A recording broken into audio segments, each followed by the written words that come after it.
Even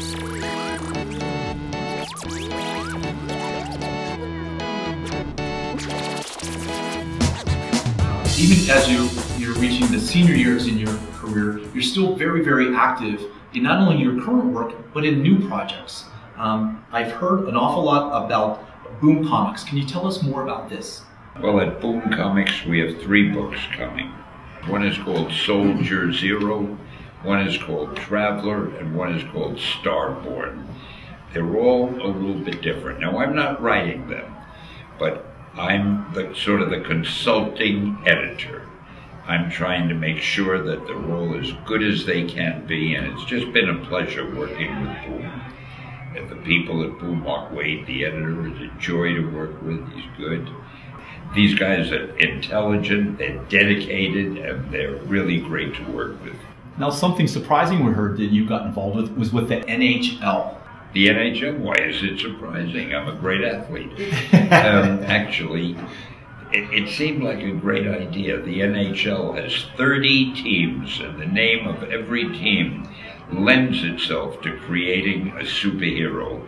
And we had the best artists we could find who drew superheroes that would fit into the name of each title. Some of them look like villains. We may even draw them as having little villainous streaks in them, sort of like Wolverine in the X-Men movie, or the X-Men comics, or both. So it's very interesting and it's fun, and I love doing this sort of thing. We've heard about a project called 1821, described as a very high-end sci-fi. Can you tell us a little bit more about that? That's another publication. That's more of a real deluxe book. It's going to be a beautifully printed, full color on the finest paper, a very large sized book. And what it is, we've taken Romeo and Juliet, the most famous love story of all time, and we projected it 200 years into the future. And it's really Romeo and Juliet, the war. We've made it into a science fiction, high adventure story, but it's still the greatest romance of all time.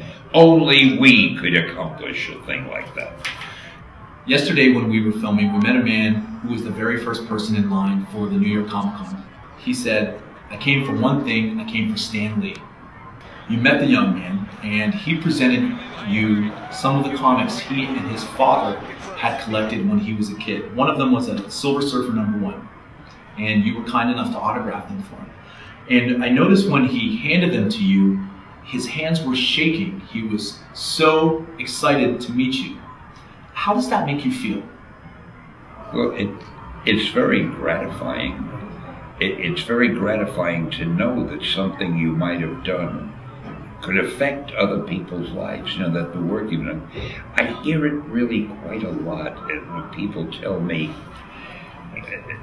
they ask for an autograph and I sign it and they say thank you, and I say, well, what are you thanking me for? I mean, I should thank you for even wanting, I'm so flattered you want my autograph. And they'll say, well, it's because of your stories that I learned to do this or that, or I was unhappy at home and I read your stories and they made me feel good, and they made me feel that maybe things would be better for me too. I imagine there must be a lot of writers who hear that from their readers, and it's a very lovely thing to hear. I mean, it makes me hope that anything I write will always have a good effect on people.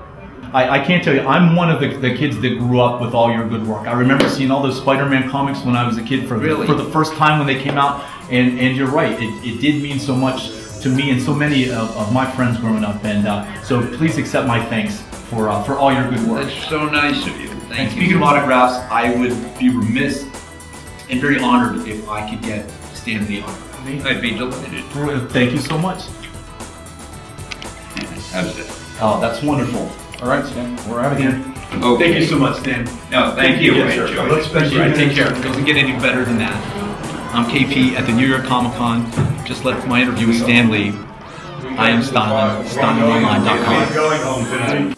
Oh yeah, premiere. Yeah, Max, thanks, Max. Wrap it up already. Right? Talking to my bad ears. Ross Ritchie. And we know a guy named Rich Ross, and this guy's name is Ross Ritchie, and it drives me crazy. Ross Ritchie is also... Each of your superheroes...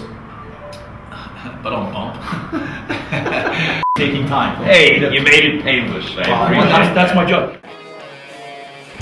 Battlestar Galactica. Batman. Serenity. Boba Fett. Highlander.